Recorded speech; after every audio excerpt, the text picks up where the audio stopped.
On August 28, 1973, two men were in a 6-foot 2-meter breadth submarine at the outer layer of the Celtic Ocean, subsequent to completing an 8-hour work shift at the lower part of the sea, not long before they were towed to the help transport and eased of obligation.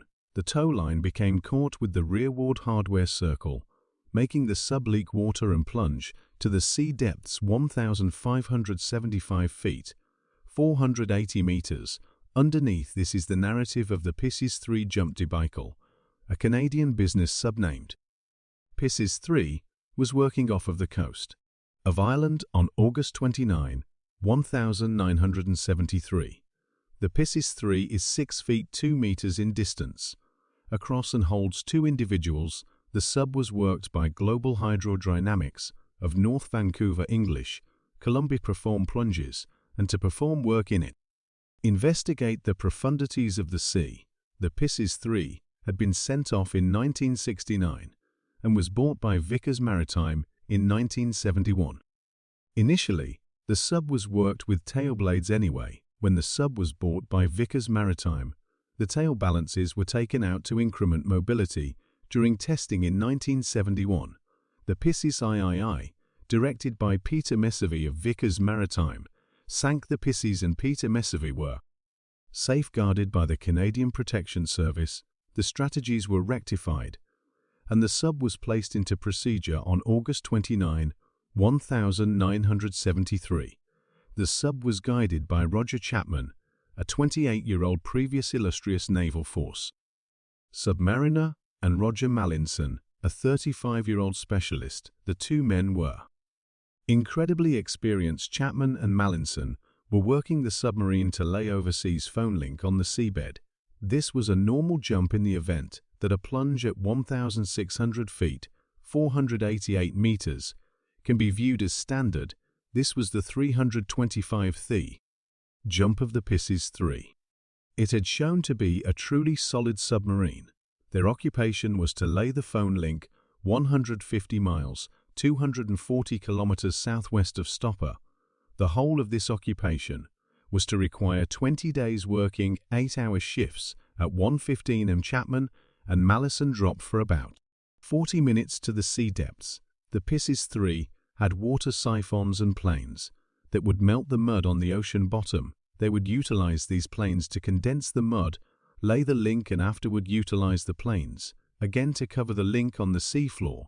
The work was very troublesome, and depleting it was supposed to resemble driving down the motorway in thick haze and attempting to follow a white line. Besides, to see, they needed to stoop down with their heads somewhere near their knees while controlling the sub in one hand and controlling the controller in the other. It took 100% of their fixation. Consistently, one pilot would work the vehicle while the other rested. Then they would change to add to the intricacy and depletion. Mallinson had not dozed for 26 hours preceding the jump on a pass plunge. The controller had been harmed, and Mallinson had gone through the earlier day fixing it. He had remade the Pisces 3 when they had gotten it from Canada, so he knew pretty much everything there is to know about the sub. While planning for the jump, Mallinson likewise supplanted a half-vacant oxygen tank with a full tank. However, the half tank would have upheld the jump. He had essentially chosen to transform it in any case, giving them more air for the plunge during the jump. Mallinson and Chapman needed to scour the air like clockwork. They needed to turn on a lithium hydroxide fan to retain the carbon dioxide and delivery a limited quantity of oxygen into the lodge to keep the air breathable. This plunge was effective, and after their 8-hour shift was done, they started their rising. They climbed and showed up at the surface at 9:18 am. As they were on the surface, they heard its entire line being joined to pull the sub close by the help transport, the Vickers Explorer. They heard a voice over the radio say that the tow line was connected. This was promptly trailed by a piercing whine. This clamor was exceptionally natural to Chapman and Mallinson. It was a caution from the rearward circle. The rearward circle put away gear and oil and was completely independent. This caution would incidentally enact, showing dampness and had forever been initiated by build up the alert, would stop as fast as it begun, and all in all, nothing remained to be stressed over. It immediately halted. However, it began again. This was not typical the sub then. At that point, tip back the tow line had become gone, head-to-head with the rearward circle, and had opened a trapdoor giving water access to the rearward circle on the off chance that the balances had not been taken out. The tow line could never have become gone head-to-head with the toward the back circle, and this mishap could not have possibly happened. The sub started to tip endlessly further back, and alongside the caution came the sound of hurrying water. The sub slipped underneath the surface, and Mallinson yelled to take a gander at the profundity they were at that point, at 100 feet 30 meters, and diving quickly at 150 feet. The sub reached a sudden stop. The tow line had been pulled rigid and halted their fast drop anyway. The tow line was basically intended to the drifting vehicle over to the boat. It was not evaluated to convey a huge burden. For example, the Pisces 3, only several minutes after the fact, a noisy break was heard as the tow line snapped and the Pisces 3 was again diving into the sea. Profundities as they slid pieces was severing of the sub with clearly breaking commotions. To slow the plunge, they dropped a 400-pound, 180-kilogram lead weight. They shut off every single electrical framework and stuffed their mouths loaded with cotton. As they held on, the cotton would diminish the opportunity that they would keep quiet off upon influence with the power off. The sub dove in complete murkiness for 30 seconds before influence. The Pisces 3 crashed into the ocean bottom at 40 miles each hour, 65 kilometers each hour, yet unfathomably remained together. Chapman and Mallinson were as yet alive, caught at 575 feet, 480 meters at 9:30 a.m. The men were caught in a 6-foot 2-meter width tube at the lower part of the sea, at a profundity that is 10 stories higher than the level of the domain state, working at 9:45 a.m. Mallinson and Chapman had collected themselves and connected with Vickers Explorer. Above, they sent a status report that they were okay and feeling great. They likewise detailed that they had started the jump with 72 hours of oxygen, that had utilized 8 hours while working. They presently had 66 hours left. They additionally knew that nobody on the surface could contact them underneath, and it would require no less than 2 days before any supportive gear could be moved to the site. The men went through the initial not many hours getting coordinated and making arrangements to keep going as long as they could. It was cold and wet, and they had a restricted stockpile of oxygen, and the sub was topsy-turvy. Carbon dioxide is heavier than air, so the men lay at the highest point of the lodge to remain in great air. Likewise, by essentially not doing anything and not talking, an individual can eliminate their oxygen utilization to only 1/4 of them. Typical sum. The men chose to lay totally still, without talking. Occasionally, one would reach over to the next and crush his hand to tell him that he was all right that day. The illustrious naval force, the U.S. Naval Force, and the Canadian Coast Monitor were educated regarding the crisis and all acted quickly. The Vickers Endeavours in the North Ocean was requested to return the Pisces II sub to the closest port, while the Imperial Naval Force's HH was shipped off the mishap site with exceptional ropes to recover the impaired sub. The U.S.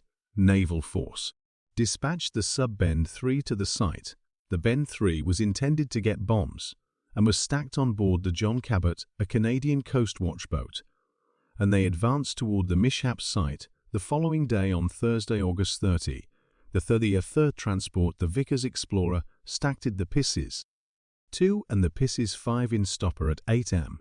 and started their revisitation of the mishap site. This salvage exertion was driven by Peter Messervy, exactly the same jumper that had been caught in the Pisces 3 during gate preparing practices. Peter Messervy was very much aware of what the jumpers were going through, and was very roused to get them back. Chapman and Mallinson were in unfortunate shape. They were depleted, and in the event that the two of them nodded off, they probably won't awaken. They set egg clocks for 40 minutes as a suggestion to scour the air. Following 40 minutes they would stand by somewhat longer to attempt to preserve somewhat more oxygen. This made them lazy and sleepy, however, in the end might save their lives.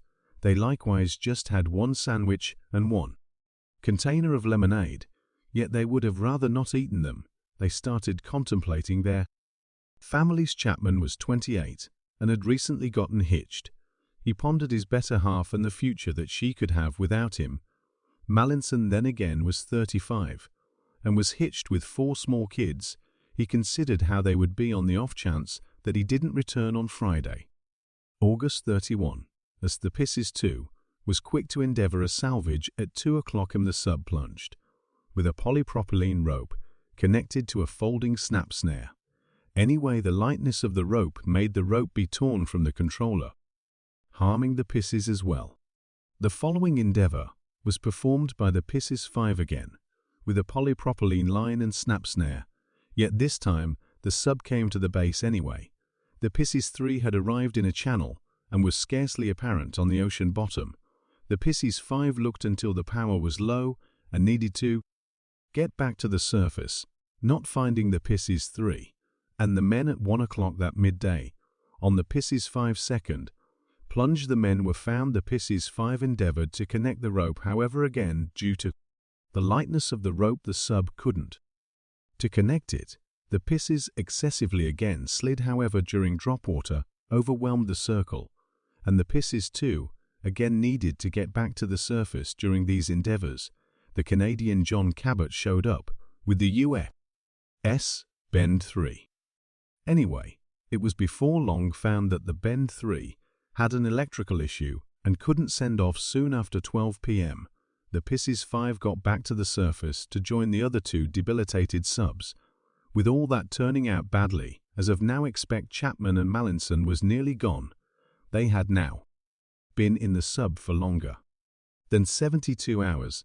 Their window had shut, and there was no sub that was at present equipped for carrying them to the surface. The main thing that gave them trust and associated them to the surface was a gathering of dolphins. They had seen the dolphins on the 28th and could now hear them trilling in the water through the submerged phone line. This gave them an association with the surface that gave them trust. Realizing that the men were almost out of oxygen, the surface group had one final possibility in the event that it wasn't at that point past the point of no return. They sent the Pisces 2 with the line. This time it was a triumph. Soon after 5 a.m. Saturday morning, the Pisces 2 was at last ready to connect a line anyway.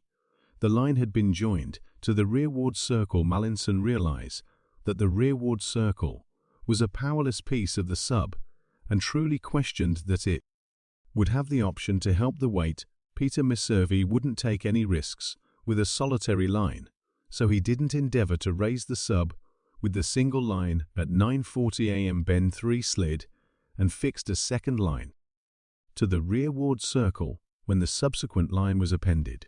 Chapman and Mallinson realized that they were not in the clear at this point, yet shared the sandwich and the lemonade, as it was useless to save it now. At 10:50, the lift started. When the sub took off of the surface, it started moving and turning, brutally confusing the jumpers. The lift was slow, yet progress went on until 350 feet, 106 meters, when it was halted. Bend 3 had become tangled in the line and must be taken out. Once Bend 3 was detangled and it was protected, the lift went on until 100 feet, 30 meters, when it was halted a second time more, and heavier ropes were added to settle the lift. The team, on a superficial level, realized that the lift was very fierce and couldn't say whether Chapman and Mallinson had made it. However, at 1:17 Saturday evening, the Pisces 3 surfaced. When the group peered inside, Chapman and Mallinson were alive to their doubt, yet they weren't done at this point. The lid had been stuck by the contact with the ocean bottom, and Chapman and Mallinson were practically out of air. It required 30 minutes to get the portal open. The jumpers were at last liberated from the sub they had been in the Pisces 3 for 84 hours and 30 minutes, the 72 hours of air that they had the option to reach out by 12 hours and 30 minutes when they were taken out and checked the oxygen tank they had. Just 12 minutes of oxygen left. This is the most profound salvage from a submarine in history. The two men truly recuperated from the mishap. With just minor waiting mental impacts, Chapman turned into a main expert on salvage subs and assumed an instrumental part in safeguarding them. 7-man group of the Russian submarine as 28 Prits in 2005. Mallinson kept working for Vickers for quite a long time, and afterward re-established steam motors. He and Chapman kept in contact, getting together consistently until Roger Chapman kicked the bucket at 74 years old in January of 2020.